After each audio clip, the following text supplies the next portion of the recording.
welcome to Carly Talks Music. This is a weekly video blog where I talk about something musical. So this week, as well as the next 2 coming weeks, I'm going to be doing a Mozart Mania trilogy. And the reason that I'm going to be talking about Mozart is, number one, I love Mozart. If anyone asks me who my favorite composer is, I'm gonna say Mozart. And I know it sounds cliche, but I've done a lot of research about Mozart. I love his music. Okay. Here's where you're gonna find out how much of a nerd I am and like how weird I actually am. So here goes nothing. Well, first of all, when I was a kid, I always connected with Mozart music, or I would more or less always know when it was Mozart being played, and I don't know, I just felt a connection when I was younger to Mozart's music. Then, I don't remember how old I was when I found this out, but I kind of flipped out and told a bunch of people. But Mozart and I share a birthday, which is January 27th.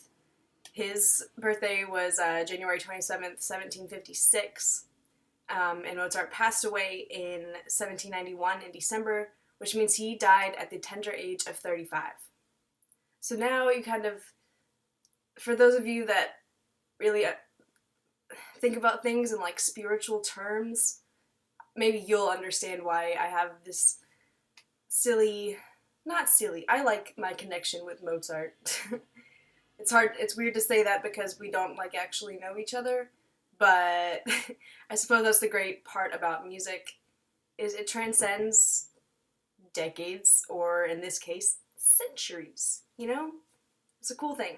So the premise of my Mozart Mania trilogy here is going to be that when I was in music history in college, we had to write term papers.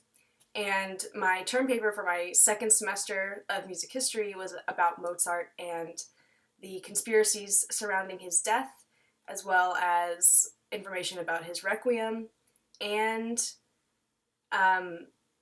his relationship with Salieri, the composer Salieri, Antonio Salieri, and how the movie/play Amadeus is not insanely inaccurate, but very inaccurate, and if you think that that's how Mozart died and that Salieri killed him, I'm here to give you a bunch of information about Mozart that you had no idea about, but is actually pretty cool, you know? Okay, so let's get started. Okay, first I'm going to tell you a little bit of information about, like some intro information about Mozart before we get into what I wrote about and what I want to share with you. So like I said, Mozart was born in 1756. He was born in Salzburg, but then eventually moved to Vienna, Austria, that's where he ended up passing away. His claim to fame, more or less, is that he's a child prodigy. He used to go on, or when he was a very young child, his father, Leopold, would take him and his sister, Maria Anna, around Europe and tour, and they would put on shows, and everyone would just come to see, Leopold Mozart's child prodigy in action. I'd also like to point out that Leopold, Mozart's father, was a music teacher and musician himself, so it's not like Mozart's musical talent just kind of like popped out of nowhere in a sense. His father was a musician, so this paper that I wrote, I took an article that was written about the historical accuracies and inaccuracies of the play and the movie Amadeus. I mainly focused on the movie because that's what most people know of, and that's a lot of what the article that I was critiquing was about. So I hope that most of you guys have seen Amadeus. If you haven't, you should go see it because it's a good movie, but don't believe everything that's in it because it's not all historically accurate. I'm probably going to be mentioning a few different names in here, so I'm just going to put them here so that you know who they are. The first is Peter Schaeffer, who was the producer of the play Amadeus, and then either Milos Forman is the director of the movie. So I might mention their names every so often, but that's just when I'm referencing back to Amadeus. I just want it to be known also that Schaeffer as well as Forman, when they were making Amadeus into a play or into the movie adaptation, they were not going for historical accuracy. They were going about dramatizing a rumor about Mozart. And the rumor that they built the plot on it was that Antonio Salieri had a hand in Mozart's death. So most of my research pointed to the fact that Salieri and Mozart never really had a bad relationship. Although there are some references to when Mozart used to write to his father, and there are some letters where he mentions, I'm going to find them and read them to you. Okay, so here are some of the things that Mozart wrote to his father about Salieri. Mozart also told his father that all Salieri can do in this business is try to injure me by recommending someone else. So there may have been bad blood, but other than those two lines, there's really not anything that would prove that Mozart and Salieri had a bad relationship. So I think I mentioned already, but if I haven't, a lot of the premise of Amadeus is, like I said, that Salieri has a hand in killing Mozart. And the main way, or I guess like the way that you're supposed to think that he ends up killing Mozart, more or less, is by poison. And also a bit of that's like overwork at the end when he's working on the Requiem, but we're going to talk about that at another point in time. The main idea that they pulled, that Schaeffer/Forman pulled to create Amadeus, was from a quote from Mozart's wife, Constance, who said that she remembered Mozart saying something about being poisoned. Let me find the quote. Okay, so here's the quote that Constance Mozart told a friend eventually. She said that her late husband had said, "I know I must die. Someone has been giving me aqua tofana." And those who don't know what aqua tofana is, it's a clear, odorless, and tasteless liquid that poisons the human body and ultimately leads to death.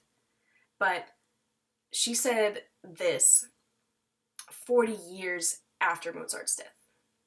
So I don't know about you, but I'm not going to believe something that someone said 40 years after they've passed away. Like, that just doesn't seem like something that you should go on, you know? Another point to show that Salieri and Mozart really were not on bad terms was towards the end of Mozart's life, Salieri did keep in contact with Mozart's doctors to kind of see how he was doing and keep up with him. There's also no reason to think that Salieri and Mozart were on bad terms or that Salieri poisoned Mozart, because Constance ended up letting her second son, Franz Xavier Wolfgang, take music lessons from Salieri. So I don't know about you, but if you thought that someone poisoned your husband and killed them, you probably wouldn't let your child take music lessons from that person, right? Right. So, another reason to think that Salieri had nothing to do with this. So the only other example that I found that researchers had used to either prove or disprove whether Salieri and Mozart had bad blood between them was that they both had a premiere of one of their operas on the same night.